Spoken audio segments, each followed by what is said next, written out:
So do you want to tell me then a bit about more, like, I don't know, what should we talk about now? How about motherhood? Yeah, talk about motherhood. Yeah. But that's, of course, I had these two big events that led me into motherhood. And the responsibility, a lot of women that become a mother get this instinct of responsibility and having to take care of a baby the moment it is born.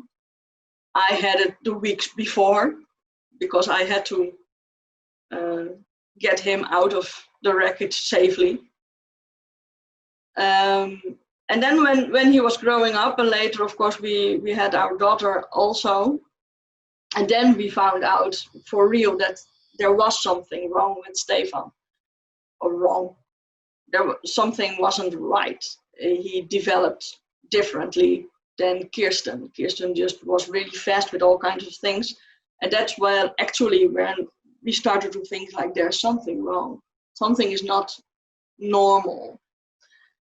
And then we had him, this is a very long story, but eventually we found out that he had this cerebral palsy. And then it's like really, you just said because of the bullying that you try to give your son a lot of self-esteem. I all of a sudden was a mother of a child with, I hate the word, but I do use it right now, disabilities. And I just feared that he was going to be bullied just like me, but then because of his disabilities, because he has an arm that is like this. Now not anymore, but back then he really had his hand like this. And he has this really emotional, he was always extreme in his emotions, and he didn't have any breaks as to emotions or behavior or eating. So that was really like, yeah, how are you going to, when you're pregnant, you picture a way of how you're going to be a mother and how you're going to bring up your kid. Yeah. And now with him having cerebral palsy, that just was totally, we had to rethink the whole thing. Yeah. But we did succeed because I think it is part of the luck that I am a dramatherapist and I worked with children. Children are my specialty as a dramatherapist. So I had a lot of baggage to come with me as in regarding of how do you treat children that are a little bit different. And from the first moment that we knew that he had cerebral palsy, so that he had disabilities, we said to each other, me and my husband, like, we're not going to use that word, disability. A disability says that you cannot do something and you will not ever be able to do that thing. It is a disability. We don't believe in disabilities, not this family. We believe in challenges. So we started to take all his disabilities, and I know that he's going to watch this because he's going to edit this, and he really gets angry when people say that he has a disability, because we don't think about disabilities, we think in challenges. Because the moment you say you have a challenge, something different happens.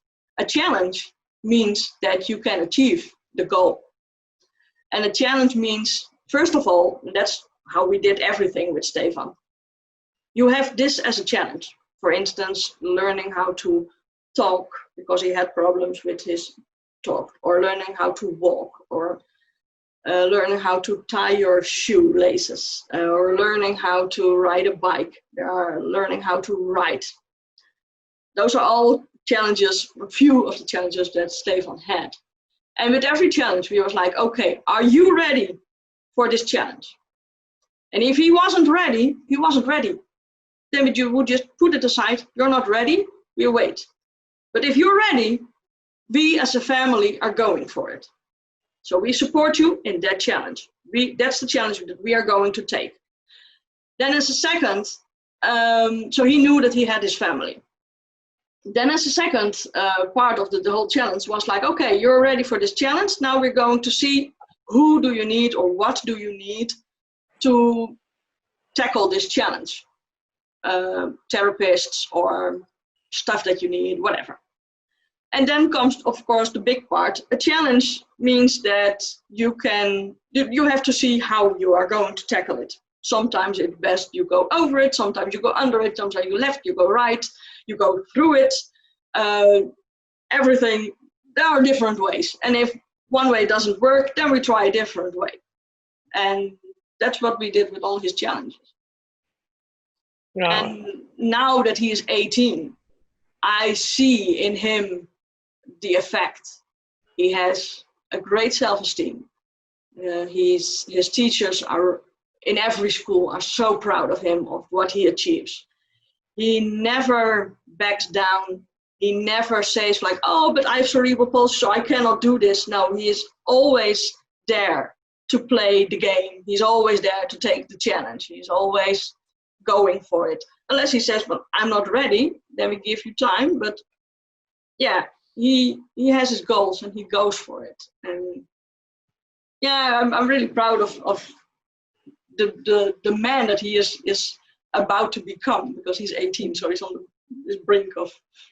Well, I'm very grateful to Stefan because he's been helping us. Well, he's been editing all of these videos for us. He's been our technical chief. Without him, none of this would have been possible. So Yeah, I think he's incredible. Yeah. So thank you, Stefan. But the other part, of course, was that we didn't just have Stefan. We also had Kirsten. And when you are a family with a kid that has challenges and you have more kids, you have to see the other kid as well. A lot of time, all the attention goes to the kid with the challenges, which of course is logical. But there's the other kid as well. And Kirsten had to come with me and Stefan to every therapy that he had. Yeah. Because he was so small, and I could not. There was a time that I had to go like to 5 therapies a week with Stefan. And I couldn't just ask my parents every time to take care of Kirsten. Of course, they did for a lot of times, but she also came with us. And she became his buddy for several things, for several challenges. How much younger is she than him? She's 2.5 years, almost 3 years younger. Yeah. Wow. That's a huge challenge, though, taking on another child when you already have. Yeah, it is. And one of the key things, I think, in every family, but especially when you have a kid with special needs or challenges, is to communicate, is to tell them. So we always were, and still are, very open about what Stefan has, about what Kirsten has, because it turned out that she had some challenges as well. She has ADHD combined with a very high intelligence, which actually I think helped her to understand pretty soon at a young age what was going on. We could really talk to her about Stefan, and she really accepted it and understood.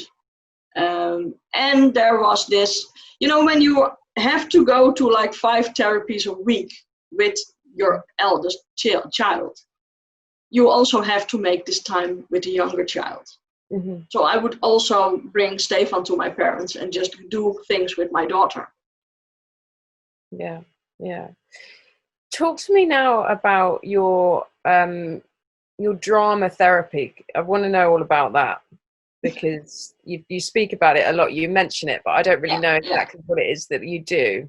Yeah, well, it is a combination of 2 things that I wanted to become when I was a kid. I wanted to become a psychologist or a famous actress.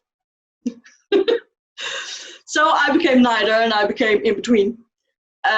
Because drama therapy is actually what it says. It is a form of creative therapy. And so in the education, it's a 4-year education here in the Netherlands. And so you learn everything that a psychologist learns. So about child psychology, about all the problems, all the, how do you call it, the psychological problems that people can have. Yeah. Treatments, everything, development, mental development. And the other part of the education is full drama education. So I had dance, I had voice, I had method acting, I had all the Stanislavski, everything, all kinds of different techniques to do drama, because there are a lot of them. Clowns we played. And then you have 1.5 years of internship somewhere where you learn how to give drama therapy. And I worked with kids in a school for kids that have troubles with learning disabilities. Mm-hmm. And it's really just, you start to observe a child. It was 2 ways. I was allowed to observe in a class and say, like, okay, I see something with that kid, I see something with that kid. Are the parents okay if I take it into therapy? And it was the other way around, that parents or teachers or combined would say, like, okay, can you help this child? And they just would go into therapy with me. And it's different if you do it with children or if you do it with adults. With adults, it's a lot of role playing. That's of course for the drama. Yeah. And actually, acting out certain situations, the traumatic ones, or the troubled relationship with, for instance, a parent, or even more like learning how to go shopping, or actually just in a safe environment playing as if you are going to, so that the client can develop whatever.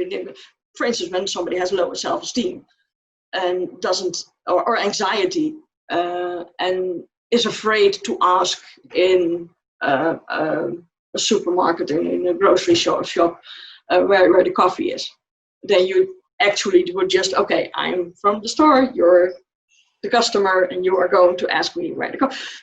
That's what you do with adults. With children, I learned that it is much more about go with the flow, go with what they give you, what they want to play. And of course, you do steer a little, that you go toward the goals that you have developed with the parents or the teacher, or for yourself, that the things that you see in a kid. And you just create this safe environment with a lot of fun. I always found it very important that the kids would have fun and would like to play. And they, of course, they didn't know that it had a purpose. And it was really great to see these kids grow. I had one kid that was that had a problem with, because he was taken away from his abusive mother, and he never established this ground, this base with his mother. So he was like this endless pit. There was actually no ground in him. And his adoptive parents really didn't get to establish this bond with him. And it was very funny, because I started to work with him, and every time you write the report from what has happened. And over time, I started to realize that the first few weeks, all he did was play a tiger. And all he did playing a tiger was eat and sleep. Then later on, it changed a little bit, and he became a clown. And it was about eating and sleeping and doing stuff that wasn't allowed. So slowly I saw this pattern, that he first was a baby, and then he became a toddler, and then he became 3, and then he became 4. all of a sudden. And he was 9 years old at the time. And one time I really actually, it wasn't just inside the therapy anymore. It also happened inside the school. And also his parents started to notice these things at home, like, oh my God, he is now in a baby. Okay, he's now a toddler. You know, you have that age that kids think, if I don't see you, you don't see me. He ran out of class one day and he stood in the hallway with his coat over his head, so you could just totally see him. And he was like, really like, I cannot see you, so you cannot see me. And that was just, yeah. And we saw him grow, and his adoptive parents became to realize that they slowly started to see another kid emerging. They could have this bond with him. And actually just one of the teachers just saying like, oh my God, what have you done? But he meant it positively. He became such a different kid, grounded. And that was really, really good to see. Yeah.